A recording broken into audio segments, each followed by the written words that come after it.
నమస్తే. Welcome to ANN. నేను మీ లక్ష్మీనారాయణ నరహరిశెట్టి. వార్తాపత్రికల వార్తా విశ్లేషణకి స్వాగతం. ముందుగా మహాదినపత్రికలో ఏం ప్రచురించారో చూద్దాం.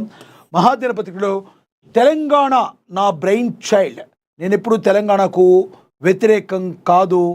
ఇక ఏపీ సీఎం చంద్రబాబు ఈ వ్యాఖ్యలు చేశారు.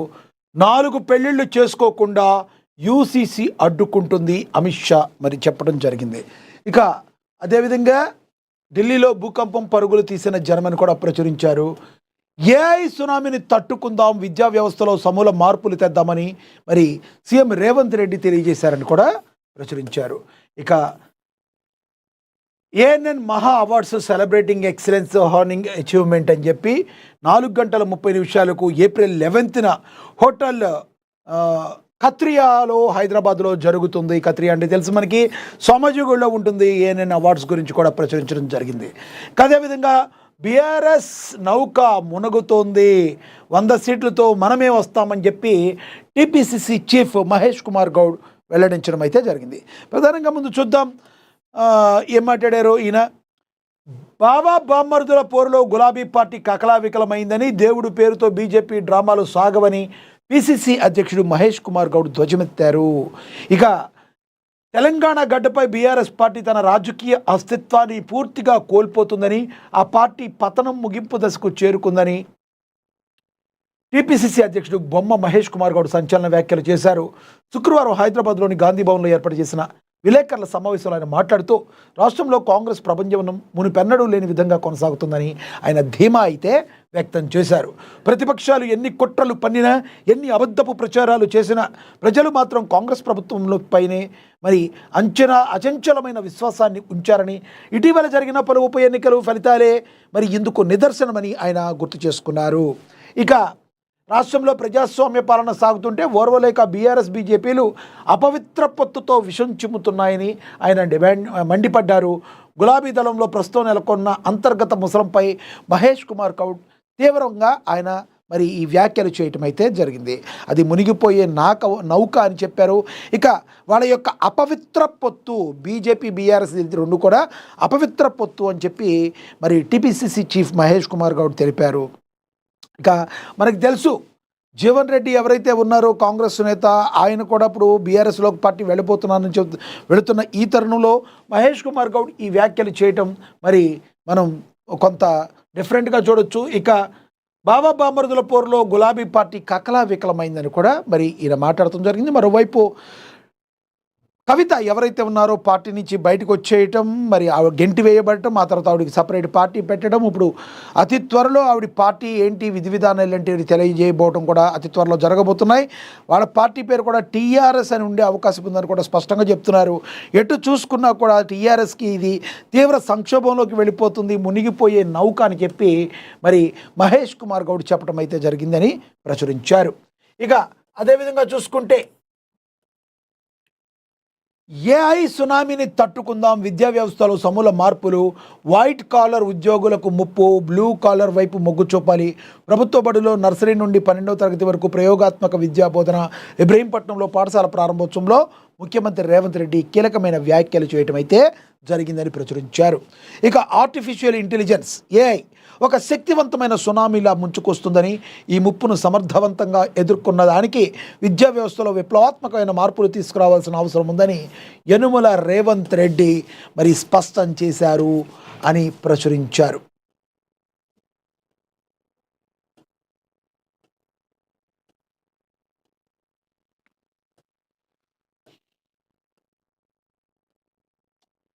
వైట్ కాలర్ ఉద్యోగులకు ఏఐ వల్ల ముప్పు పొంచి ఉందన్న తరుణంలో దేశ ఆర్థిక వ్యవస్థలో ప్రమాదంలో పడకుండా చూడాలంటే బ్లూ కాలర్ ఉద్యోగులకు అనుకూలమైన వాతావరణాన్ని నిర్మించుకోవాలని ఆయన సూచించారు. శుక్రవారం ఇబ్రహీంపట్నంలోని విద్యావేత్తల ఎమ్మెల్సీ ఏవిఎన్ రెడ్డి స్థాపించిన AVN lake field global school ప్రారంభోత్సవానికి ముఖ్యమంత్రి ముఖ్య అతిథిగా హాజరయ్యారు. మరి ఈ సందర్భంగా ఆయన మాట్లాడుతూ, మారుతున్న కాలానికి అనుగుణంగా విద్యారంగంలో ప్రభుత్వం ప్రవేశపెడుతున్న సాహసోపేతమైన సంస్కరణను వివరించారు. ప్రభుత్వాలు విద్యపై భారీగా వెచ్చిస్తున్నప్పటికీ ఆశించిన స్థాయిలో నాణ్యత ఉండడం లేదని ముఖ్యమంత్రి ఆవేదన వ్యక్తం చేశారు.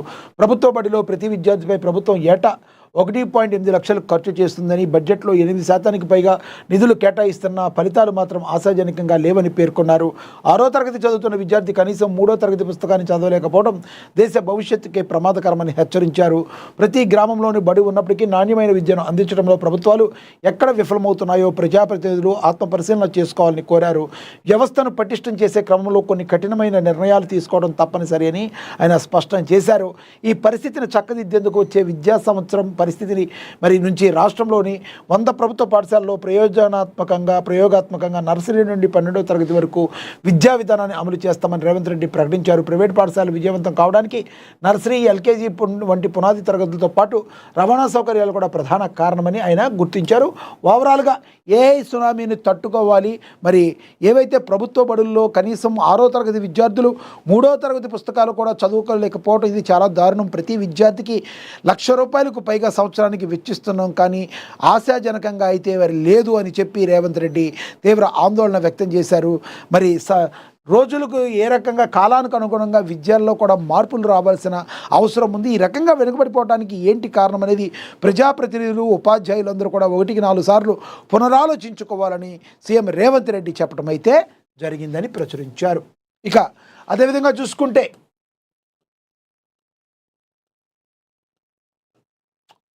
కవిత పార్టీ టీఆర్ఎస్, ఇందాక మనం చెప్పుకున్నాం. కవిత పార్టీ టీఆర్ఎస్ జూన్ 2న ముహూర్తం ఫిక్స్. తెలంగాణ రాజకీయాల్లో ప్రకంపనలు. కవిత నోటా టీఆర్ఎస్ ఫిబ్రవరిలోనే చెప్పిన మహా న్యూస్ మనందరం కూడా ముందే చెప్పుకున్నాం. స్వరాష్ట్ర సాధనలో దశాబ్దాల చరిత్ర కలిగిన తెలంగాణ రాష్ట్ర సమితి టీఆర్ఎస్ అనే పేరును సరికొత్త రాజకీయ ప్రస్థానానికి పెట్టే యోచనలో తెలంగాణ జాగృతి అధ్యక్షురాలు కల్వకుంట్ల కవిత ఉన్నారు. మీడియా ప్రతినిధులతో శుక్రవారం జరిగిన ముఖాముఖిలో ఆయన టీఆర్ఎస్ అనే బ్రాండ్ నేమ్ ప్రస్తుతం స్వేచ్ఛగా ఉందని, ఆ పేరుతో తాను ప్రజల ముందుకు వస్తానని ప్రకటించడం ద్వారా తన తండ్రి కేసీఆర్ జాతీయ రాజకీయాల కోసం వదిలేసిన పాత పేరును మళ్లీ సొంతం చేసుకునేందుకు ఆమె సిద్ధమైపోయారు. కవిత టీఆర్ఎస్ పేరుతో రాజకీయ పార్టీ పెట్టే అవకాశం ఉందని, తెలంగాణ రాష్ట్ర సమితి అని కాకుండా టీఆర్ఎస్ అని ప్రజలు పలికేలా తన పార్టీ పేరు నిర్ణయించే అవకాశం ఉందని ఫిబ్రవరి 9నే మహాపత్రిక ప్రచురించింది. మనం ముందే చెప్పాను దీని గురించి. ఇప్పుడు దీన్ని నిజం చేస్తూ అదే ఆలోచనతో ఉన్నట్లుగా కవిత స్పష్టం చేశారు. ఇదే కన్నా జరిగితే బీఆర్ఎస్ పార్టీకి చాలా డ్యామేజ్ అయ్యే అవకాశం చాలా స్పష్టంగా కనబడుతుంది. ఇప్పటికీ కూడా గ్రామస్థాయి లెవెల్లో బీఆర్ఎస్ అనేటంటే వాళ్ళందరూ కూడా టీఆర్ఎస్ అనే ఎక్కువగా గ్రామస్థాయిలో ఉంది. టీఆర్ఎస్ పార్టీ ఒకవేళ కవిత పెట్టినట్లయితే ఇది బీఆర్ఎస్ పార్టీకి చాలా పెద్ద దెబ్బ తగిలే అవకాశం కనపడుతుంది. తన రాజకీయ గురువు ఆచార్య జయశంకర్ సిద్ధాంతాలపై ప్రతిపాదనగా తన ప్రస్థానం సాగుతుందని, నేటి రాజకీయాల్లో ఫ్యాషన్గా మారిన బీహార్ లేదా ఇతర బయట ప్రాంతాల వ్యూహకర్తల అవసరం తమకు లేదని కవిత తేల్చి చెప్పారు. ప్రస్తుతం బీఆర్ఎస్ పార్టీ నిద్రావస్థలో ఉందని, అందుకే తాను అచ్చమైన తెలంగాణ వాదంతో అమరవీరుల స్తూపం సాక్షిగా కేవలం ఉద్యమకారులకే వేదికపై ఉండేలా తన పార్టీని ఆవిష్కరిస్తారని ఆమె ప్రకటించారు. రాజకీయాల్లో సెంటిమెంట్కు మించిన ఆయుధం లేదని నమ్మే ఆమె ఆడబిడ్డకు ఓటు వేయడం అనే బలమైన భావోద్వేగాన్ని తన ప్రధాన అస్త్రంగా మార్చుకోబోతున్నారు. సిద్దిపేట లేదా గజ్వేల్ నుండి కీలక స్థానాలు మహిళలకు రిజర్వ్ అయితే అక్కడి నుంచి పోటీ చేసే స్థానాన్ని ప్రకటించారు. డీఎస్పీ నాయకుడు విశారదన్ మహారాజ్తో కలిసి పనిచేస్తూ ఆంధ్రతో సంబంధం లేని అచ్చమైన తెలంగాణ అజెండాతో ముందుకు సాగుతానని కవిత స్పష్టం చేశారు. కవిత టీఆర్ఎస్ జెండా ఎత్తుకుంటే తెలంగాణ రాజకీయాల్లో సంచలనాలు ఖాయమని చెప్పి కూడా ప్రచురించడం అయితే జరిగింది. ఇది ఎంతవరకు అంటే ఎవరికి ఎఫెక్ట్ ఉన్నా లేకపోయినా బీఆర్ఎస్ పార్టీకి మాత్రం చాలా పెద్ద దెబ్బ తగిలే అవకాశం చాలా స్పష్టంగా కనబడుతుంది అని మనం అర్థం చేసుకోవచ్చు. ఇక తెలంగాణ నా బ్రెయిన్ చైల్డ్, నేను ఎప్పుడు తెలంగాణకు వ్యతిరేకం కాదు, ఏపీ సీఎం చంద్రబాబు మరొకసారి పునరుద్ఘాటించడం అయితే జరిగింది.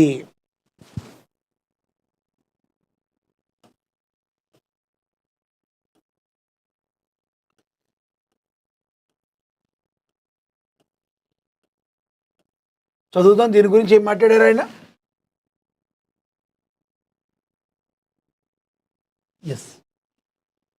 తెలంగాణకు నేను ఎప్పుడు వ్యతిరేకం కాదు, తెలంగాణ కూడా నా బ్రెయిన్ చైల్డ్ అని ఆంధ్రప్రదేశ్ సీఎం చంద్రబాబు అన్నారు.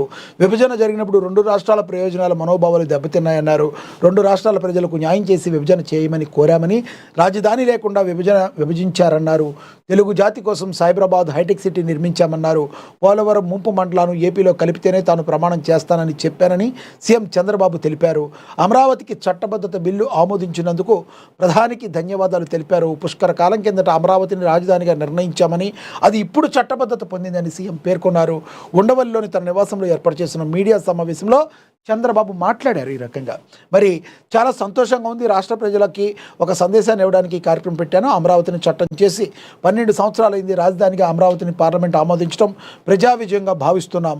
పార్లమెంట్లో 10 పార్టీలు మద్దతు ఇచ్చాయి. మిగిలిన పార్టీలు పరోక్షంగా మద్దతు పలికారు. లోక్సభలో 41 పార్టీలు ఉన్నాయి. 9 పార్టీలు రాజ్యసభలో ఉన్నాయి. అన్నీ కలిపి 50 పార్టీలు నేరుగా చాలామంది సహకరించారు. ఒకే ఒక్క పార్టీ వైసీపీ మాత్రం ఈ రాష్ట్రానికి ద్రోహం చేసే ప్రయత్నం చేసింది. 2024 జూన్ 2 నుంచి అమరావతి రాజధానిగా శాశ్వతంగా ఉంటుంది. రాష్ట్రపతి ఆమోద ముద్రతో చట్టంగా వస్తుంది. ప్రధాని మోడీకి ధన్యవాదాలు తెలియజేస్తున్నట్లుగా అన్ని విధాలుగా సహకరించారని ఏపీ సీఎం ముఖ్యమంత్రి చంద్రబాబు తెలిపారు. సమన్వయం చేయాలని ఆ రోజు చెప్పిన చాలామంది మరి అంశాలు పరిష్కారం కాకుండా విభజన జరిగింది, ఆర్థిక కష్టాలు, రాజధాని లేదు, వనరులు లేవు, అన్ని ఇబ్బందులే.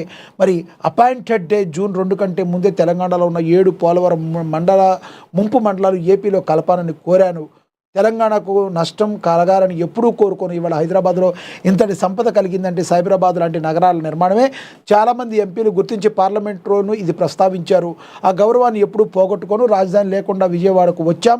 ఒక ఈ కార్యాలయంలో ఆఫీసు ఏర్పాటు చేసుకుని బస్సులో బస చేసి కార్యకలాపాలు ప్రారంభించాం. ఏమీ లేకుండా రాష్ట్రం ఏర్పడింది అనడానికి అవే ప్రత్యక్ష ఉదాహరణ అని ఆయన గుర్తు చేసుకుని కొంత భావోద్వేగానికి లోనయ్యారు. శివరామకృష్ణన్ కమిటీని కేంద్రం ఏర్పాటు చేస్తే 46% మంది ప్రజలు విజయవాడ గుంటూరు మధ్య రాజధానికి ఏర్పాటు అనుకూలమని పేర్కొన్నారు. అయితే వైసీపీ చాలా డ్రామాలు ఆడింది. అధికార వికేంద్రీకరణ చేస్తూనే మనకంటూ ఓ రాజధాని ఉండాలని మేము సంకల్పం చేశాం. ఆ సంకల్పంతో భాగమే 3 ప్రాంతాలకు సమాన దూరం ప్రాంతాన్ని రాజధానిగా ఎంపిక చేశాం.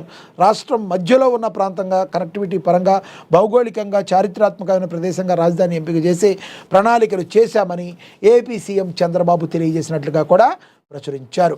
ఇక తదుపరి చూసుకుంటే 4 పెళ్ళిళ్ళు చేసుకోకుండా యూసీసీ అడ్డుకుంటుందని చెప్పి అమిత్ షా మాట్లాడారు. దాని గురించి కూడా చూద్దాం.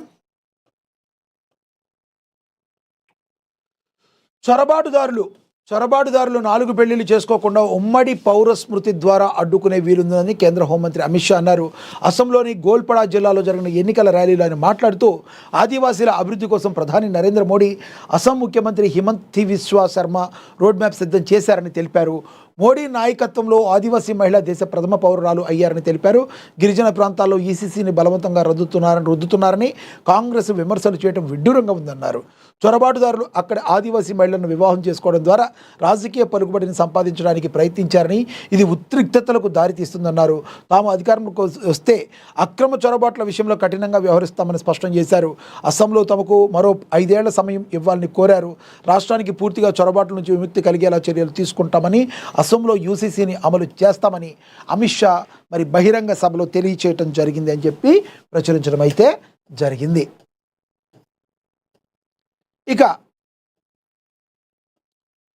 రేవంత్ పోవాలి, మార్పు రావాలి. గతంలో జీవన్ రెడ్డి గారు, కేసీఆర్ పోవాలి, మరి రాష్ట్రానికి మేలు జరగాలనే నానుడి తెచ్చారు. ఇప్పుడైతే రేవంత్ పోవాలి, మార్పు రావాలి అంటున్నారు. అయితే జీవన్ రెడ్డి గారు ఇప్పుడు నిజంగా ఇప్పుడు ఆయన మీద అనేక విమర్శలు అయితే చేశారు. రేవంత్ రెడ్డి ప్రభుత్వం సరిగ్గా లేదు అని. ఇదే కనుక మీరు బయటికి వచ్చి డైరెక్ట్గా వచ్చేస్తుంటే బాగుండేది. మీరు ఎవరికో చైర్మన్ చెప్తే ఆ చైర్మన్ కూడా కనీసం ఇవ్వలేకపోయారని, మీరేదో అలకలు అలిగారని, తద్వారా మీరు బయటకు వస్తే ప్రజలు నమ్ముతారా అన్నది జీవన్ రెడ్డి గారు మీరు ఆలోచించుకోవాల్సి ఉంటుంది. ఇక చూద్దాం. నా అడ్డు తొలగించుకునేందుకే పదవుల నియామకంలో జాప్యం నా భవిష్యత్తులోనూ అభిమానులు అనుచరులే నిర్ణయిస్తారు. మాజీ మంత్రి జీవన్ రెడ్డి సంచలన వ్యాఖ్యలు చేశారు. అసెంబ్లీకి 2023లో జరిగిన ఎన్నికలు బీఆర్ఎస్ పోవాలి, మార్పు రావాలని ప్రజలకు కాంగ్రెస్ పట్టం కట్టారని, కానీ నేడు అదే ప్రజలు 2 ఏళ్ల పాలనలో సీఎం రేవంత్ రెడ్డి పోవాలి, మార్పు రావాలి అంటున్నారని జీవన్ రెడ్డి మరి తనదైన శైలిలో విమర్శలు గుప్పించారని కూడా ప్రచురించారు. ఇక హైదరాబాద్ గోల్డ్ మ్యాన్కు బిగుస్తున్న ఉచ్చు. కొత్త ఐటీ చట్టం కింద దేశంలోని తొలి వారెంట్. దర్గా చిన్న పైల్వాన్ ఇంట్లో కోటి విలువైన బంగారం సీజ్. యూట్యూబ్ వీడియోలే కొంపముంచాయి. తెలంగాణ గోల్డ్ మ్యాన్ అక్రమస్తులపై అధికారుల పంజా. 900 గ్రాముల బంగారం, 4 లక్షల ఆదాయం. పొంతనలేని లెక్కలతో ఐటీ విచారణలో దొరికిపోయిన పహిల్వాన్. భాగ్యనగరంలో బంగారు మనుషులపై ఆదాయ పన్ను శాఖ తన నిఘా నేత్రాన్ని మరింత పదును పెట్టింది. గచ్చిబౌలి ప్రాంతంలో తెలంగాణ గోల్డ్ మ్యాన్గా పిలుచుకోబడే ఈ పహిల్వాన్ ఎవరైతే ఉన్నారో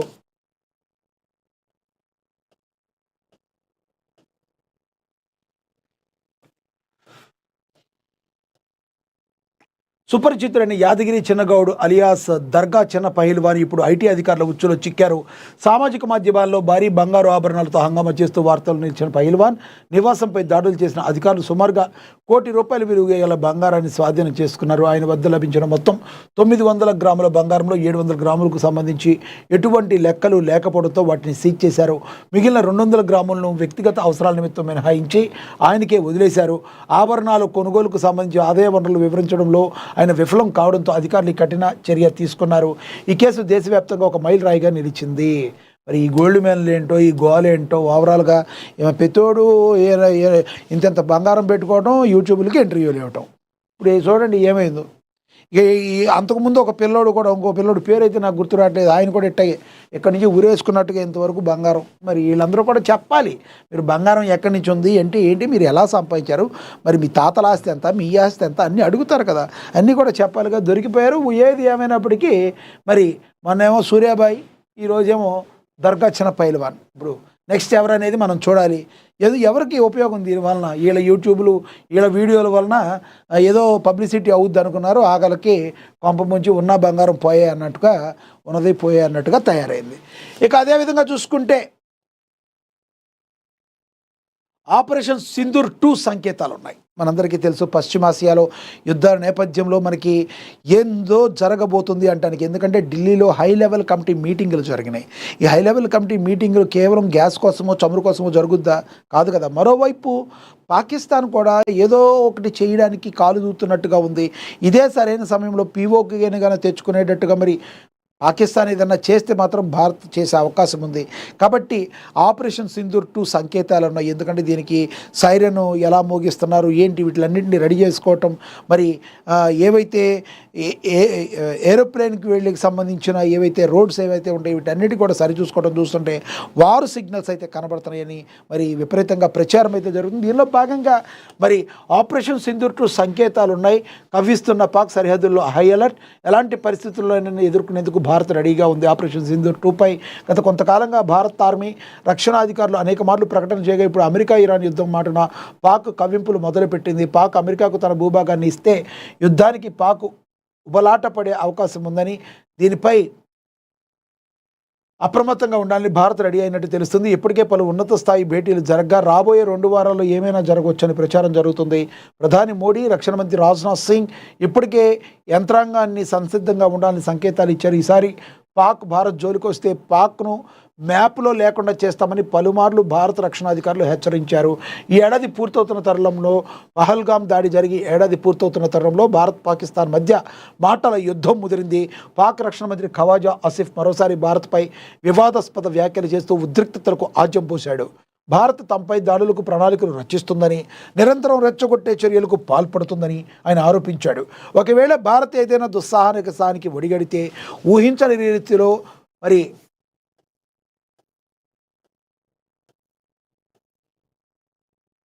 ప్రతిస్పందన ఎదుర్కోవాల్సి ఉంటుందని హెచ్చరించారు.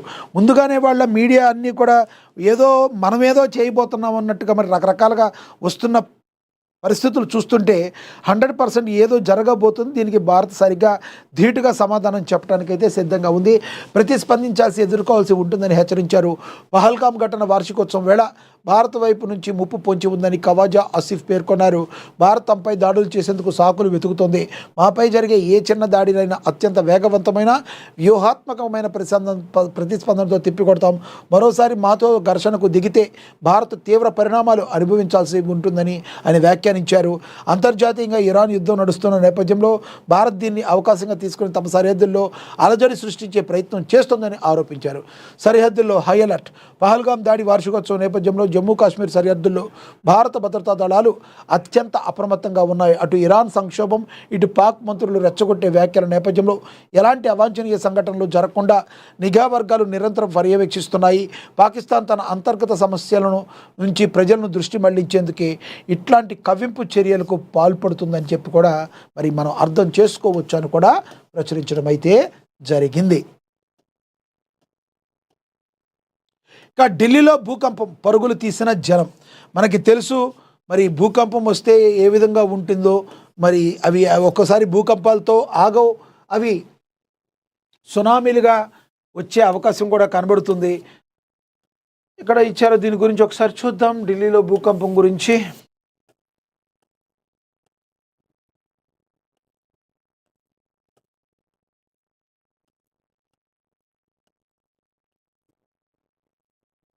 ఇక తర్వాత చూద్దాం. రేవంత్ మరియు విజయన్ బుల్డోజర్ పాలన ఆపి అభివృద్ధిపై దృష్టి పెట్టండి అని తెలంగాణ సీఎంపై పినరయి విమర్శలు చేశారు. తెలంగాణ ముఖ్యమంత్రి రేవంత్ రెడ్డి కేరళ పర్యటనలో చేసిన వ్యాఖ్యలు ఇప్పుడు రెండు రాష్ట్రాల మధ్య రాజకీయ సెగలు పుట్టిస్తున్నాయి. రేవంత్ రెడ్డి విమర్శలపై కేరళ ముఖ్యమంత్రి పినరయి విజయన్ తనదైన శైలిలో అత్యంత ఘాటుగా స్పందించారు. కేరళ ఎప్పుడూ అభివృద్ధి చెందిందని, వేల మైళ్ళ దూరంలో ఉన్న తమ రాష్ట్రం మీద విమర్శలు చేసే ముందు రేవంత్ రెడ్డి తన సొంత రాష్ట్రమైన తెలంగాణ అభివృద్ధిపై దృష్టి పెడితే బాగుంటుంది అని చెప్పి పినరయి ఘాటుగా వ్యాఖ్యానించడం అయితే జరిగిందని కూడా ప్రచురించారు. బహుశా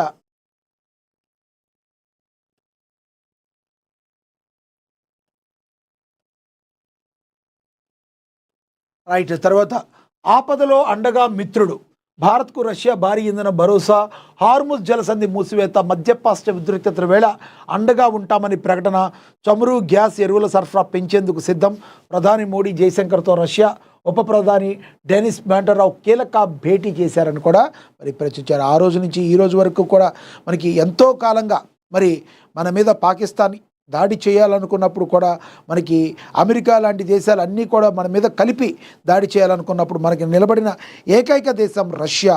మరి అలాంటి రష్యాతో మనకి ఎప్పుడు కూడా స్నేహ సంబంధాలు ఉంటాయి. మరొకసారి దాన్ని మరి బలపరుస్తూ ఈ రోజున పశ్చిమాసియా దేశాల్లో ఉన్న యుద్ధ పరిస్థితుల నేపథ్యంలో అన్ని దేశాలకు ఎలా ఉన్నా కూడా భారత్కు మాత్రం చమురు కానీ మరి యూరియా కానీ అన్నిటిని కూడా ఎరువులను కానీ అన్నిటికీ మనకి సహకరిస్తానికి మరి ముందుకు రావడం నిజంగా ఇది మరి భారత్ యొక్క దౌత్య విజయంగా మనందరం కూడా భావించవచ్చు. అదే ప్రచురించారు ఇక్కడ కూడా.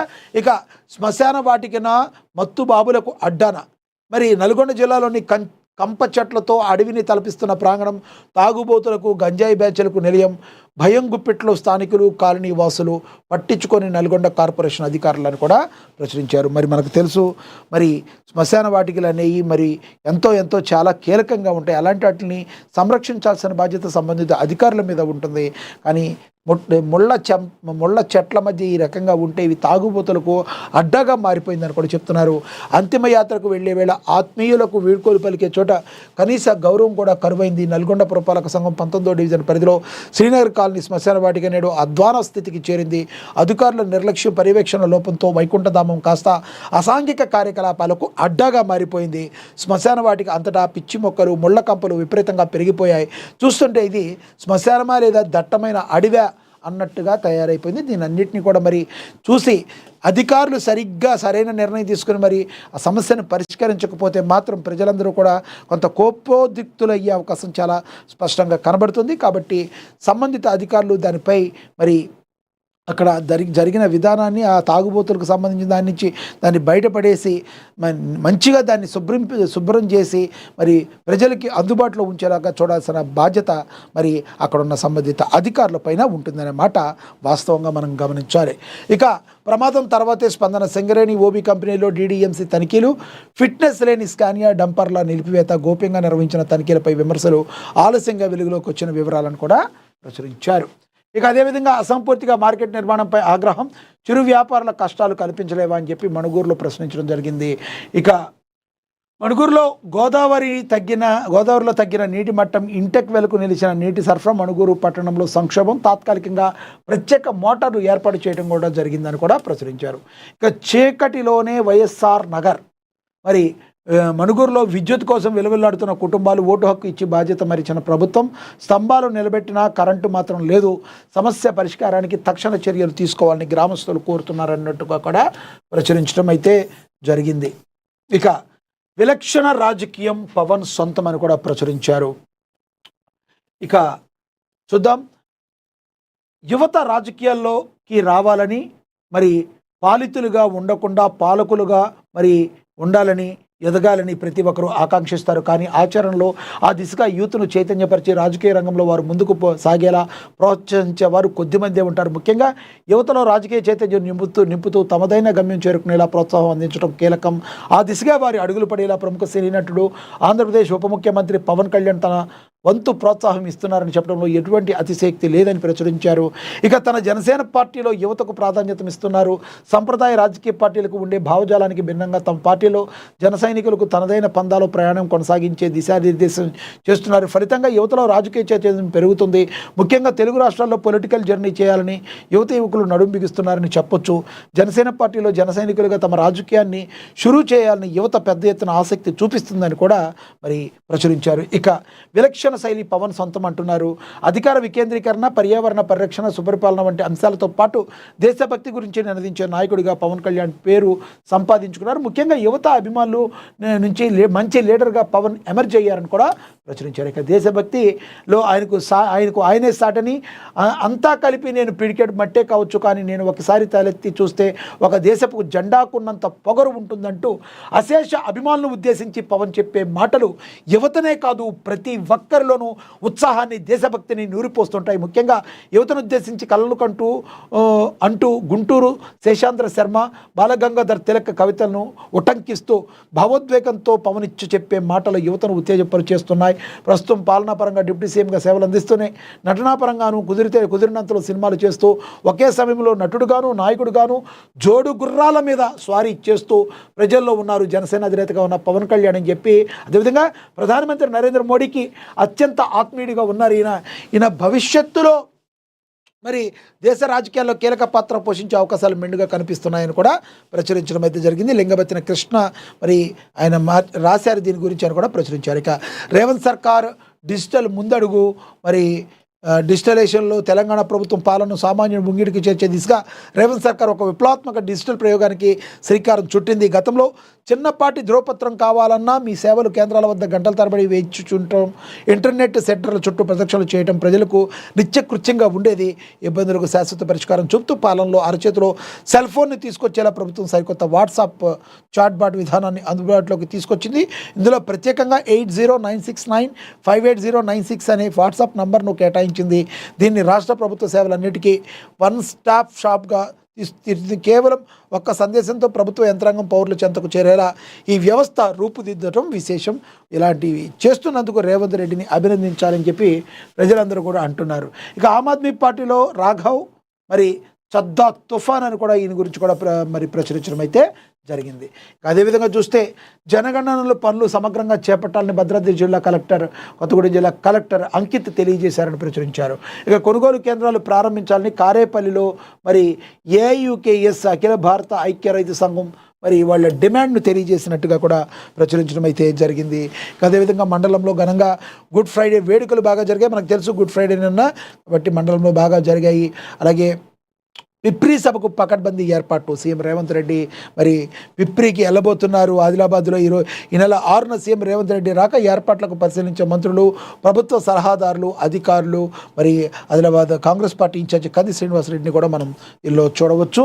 ఇటువంటి పరిస్థితుల్లో ఈ సభ మరి విజయవంతం కావాలని మనసా వాచాకరమైన వారు కోరుకుంటున్నారు. ఇక ఆదిలాబాద్లో ఆలయంలో భూమి పూజ చేసిన మున్సిపల్ చైర్పర్సన్ అని కూడా చూపించారు బండారి అనుష సతీష్ గురించి. ఇక మంత్రిని కలిసిన మున్సిపల్ చైర్పర్సన్ బండారి అనుషాను కూడా ప్రచురించడం అయితే జరిగింది. ఇక క్రమశిక్షణకు మారుపేరుగా కాంగ్రెస్ పార్టీ ఉంటుంది. అమరుల ప్రాణ త్యాగాల పునాదులపై దేశ భవిష్యత్తు సీనియర్ కాంగ్రెస్ నేతలకే అధిక ప్రాధాన్యం ఉంటుందని చెప్పి మరి టీపీసీసీ చీఫ్ మహేష్ కుమార్ గౌడ్ పునరుద్ఘాటించారని కూడా ప్రచురించారు. నేడు ఆదిలాబాద్కు రానున్న టీపీసీసీ అధ్యక్షులు శ్రేణులు హాజరు కావాలని రేవంత్ రెడ్డి కంది శ్రీనివాసరెడ్డి అయితే పిలుపునైతే ఇచ్చారు. నేడు శనివారం టీపీసీసీ అధ్యక్షుడు బొమ్మ మహేష్ కుమార్ గౌడ్ ఆదిలాబాద్ పట్టణానికి విచ్చేస్తున్నట్లుగా ఆదిలాబాద్ అసెంబ్లీ నియోజకవర్గ ఇన్ఛార్జి కంది శ్రీనివాసరెడ్డి తెలిపారు. శుక్రవారం ఆయన తన క్యాంపు కార్యాలయంలో మీడియాతో మాట్లాడుతూ మరి జిల్లా నూతన కార్యవర్గం పొలిటికల్ యాక్షన్ కమిటీ ప్రతినిధులతో ఓ ప్రైవేట్ ఫంక్షన్ హాల్లో సమావేశం కానున్నట్టుగా తెలిపారు. మహేష్ కుమార్ గౌడ్ సమావేశాన్ని కాంగ్రెస్ నాయకులు కార్యకర్తలు విజయవంతం చేయాలని పిలుపునిచ్చారు. మరి కంది శ్రీనివాసరెడ్డి అని కూడా ప్రచురించారు. సినిమా న్యూస్కి వస్తే హిందూ ముస్లిం ప్రేమ కథతో సైరా భాను తెలుగు అమ్మాయిలకు హీరోయిన్గా అవకాశం రావటం లేదని ఒకప్పుడు అనేవారు. కానీ మరి రీసెంట్ టైంలో ఈషా రెబ్బా, అనన్య నాగళ్ళ, వైష్ణవి చైతన్య తదితరులు అడపాదడపా మూవీస్ చేస్తూనే ఉన్నారు. మసూదా చిత్రంలో దెయ్యం పాత్రలో మెప్పించిన ఓ నటి ఇప్పుడు హీరోయిన్ ఛాన్స్ వచ్చింది. ఆ చిత్రానికి శుక్రవారం లాంఛ్ రంగం మొదలుపెట్టారు. ఇక గతేడాదిలో చివరిలో శంబాలా అనే థ్రిల్లర్ మూవీలో చానాళ్ళ తర్వాత హిట్ కొట్టింది. ఆది సాయి కుమార్ ఇప్పుడు సైరాబాను అనే ఓ రొమాంటిక్ ప్రేమ కథ సినిమాలో నటించేందుకు సిద్ధమైపోయారని కూడా ప్రచురించడం అయితే జరిగింది. అదేవిధంగా చూసుకుంటే ఆ డైరెక్టర్తో నేనైతే చెయ్యను, కొన్ని సినిమాలు ఎప్పటికీ గుర్తుండిపోతాయి, వాటిని రిలీజ్ చేసినా సీక్వెల్ తీసినా చూసేందుకు ప్రేక్షకులు ఎప్పుడు సిద్ధంగా ఉంటారు. అలా యుగానికి ఒక్కడు మరి సీక్వెల్ కోసం ఫ్యాన్స్ ఎంతగానో ఎదురు చూస్తున్నారు. కార్తీ హీరోయిన్గా, ఆండ్రియా జర్నీ రేమాసెన్ హీరోయిన్లుగా నటించారు. ధనుష్ సోదరుడు సెల్వరాగం దర్శకత్వం వహించారు. 2010లో విడుదలైన ఈ సినిమాకు సీక్వెల్ ఉంటుందని గతంలోనే దర్శకుడు ప్రచురించడం అయితే జరిగింది. ఇక ఆషామాషి కాదు, కొన్నేళ్లుగా ఆ దిశగా పనులు జరగలేదు అని చెప్పి సీక్వెల్లో నేను ఉండనని చెప్పి ఆయనతో పని చేయడం కష్టమని చెప్పి తెలపడం జరిగిందని కూడా ప్రచురించారు. ఇక టాలీవుడ్లోకి జాక్వెలిన్ ఫెర్నాండెస్ రాబోతుంది. బాలీవుడ్ బ్యూటీ జాక్వెలిన్ ఫెర్నాండెస్ ఇప్పుడు టాలీవుడ్ వెండితెరపై మెరవడానికి సిద్ధమవుతుంది. ఇప్పటివరకు హిందీ సినిమాలతో ప్రేక్షకులను అలరించిన ఈ భామ ఇప్పుడు ఒక భారీ బడ్జెట్ తెలుగు సినిమాతో సౌత్ ఇండియాకు అడుగుపెట్టబోతుంది. పేపర్ బాయ్, అరీ వంటి చిత్రాలతో తనకంటూ ఒక ప్రత్యేక గుర్తింపు సాధించుకున్న టాలెంటెడ్ డైరెక్టర్ జయశంకర్ ఈ చిత్రానికి దర్శకత్వం వహిస్తున్నారు. కమర్షియల్ హంగులతో పాటు వైవిధ్యమైన కథాంశంతో ఈ సినిమాను ఆయన తెరకెక్కిస్తున్నారు.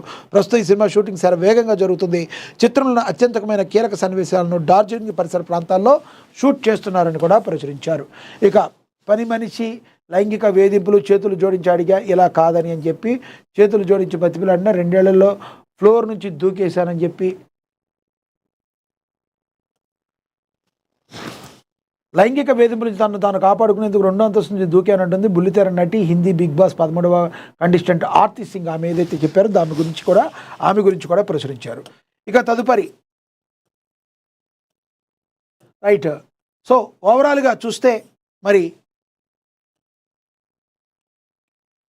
మనందరికీ తెలుసు, నిరంతరం కూడా వార్తాపత్రికల వార్తా విశ్లేషణ జరుగుతూనే ఉంటుంది. మరి ప్రజలకి, ప్రభుత్వానికి వారధిగా ఉంటూ నిష్పక్షపాతంగా ప్రజల కోసం ముద్రించే ఏకైక దినపత్రిక వార్తా దినపత్రిక. ఇప్పుడే డౌన్లోడ్ చేసుకోండి. ఇది వాటి వార్తాపత్రిక వార్తా విశ్లేషణ. నమస్తే.